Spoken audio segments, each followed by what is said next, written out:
नमस्कार, आपके साथ मैं हूं नलिनी पांडे। भारत ने पहलगाम आतंकी हमले का बदला पाकिस्तान के ऊपर ऑपरेशन सिंदूर चलाकर ले लिया है।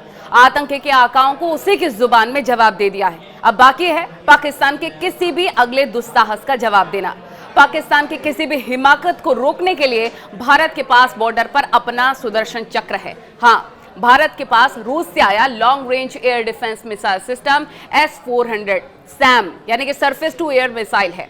पाकिस्तान से आने वाले किसी भी मिसाइल को रोकने के लिए बॉर्डर पर तैनात भारत का सुदर्शन, भगवान कृष्ण के शक्तिशाली सुदर्शन चक्र के तर्ज पर भारतीय वायुसेना द्वारा इसे सुदर्शन नाम दिया गया है। पाकिस्तान के पास मौजूद चीन के air defence missile system HQ-9 से ये बेहतर कैसे है, अब आपको ये बताते हैं।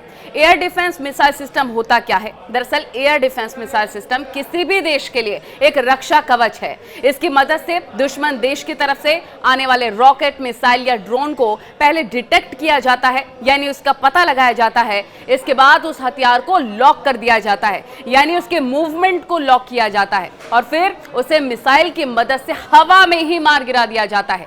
यह टेक्नोलॉजी बहुत ही सोफिस्टिकेटेड मानी गई है।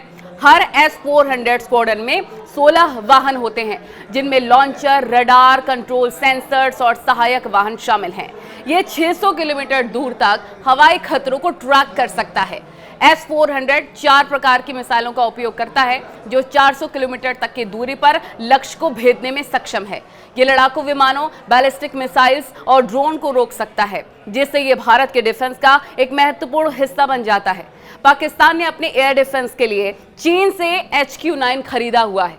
अब उसकी कमी यह है कि खुद चीन ने अपने HQ-9 को रूस के S-300 एयर डिफेंस सिस्टम के आधार पर बनाया है। जब S-300 खुद S-400 से एक स्तर नीचे का एयर डिफेंस सिस्टम है, HQ-9 भारत के पास मौजूद S-400 के सामने कमजोर पड़ जाता है। HQ-9 में 200 किलोमीटर की रडार डिटेक्शन रेंज है, जो मध्यवर्ती दूरी में मिसाइलों को रोकने के लिए ठीक है, लेकिन S-400 की तुलना में इसकी डिटेक्शन रेंज कम है और केवल मिसाइलों जैसे कि सीमित एयरक्राफ्ट को ही ये रोक सकता है। लगातार नापाक कोशिशें जारी हैं पाकिस्तान की तरफ से, जिसका भारत लगातार मुंहतोड़ जवाब दे रहा है।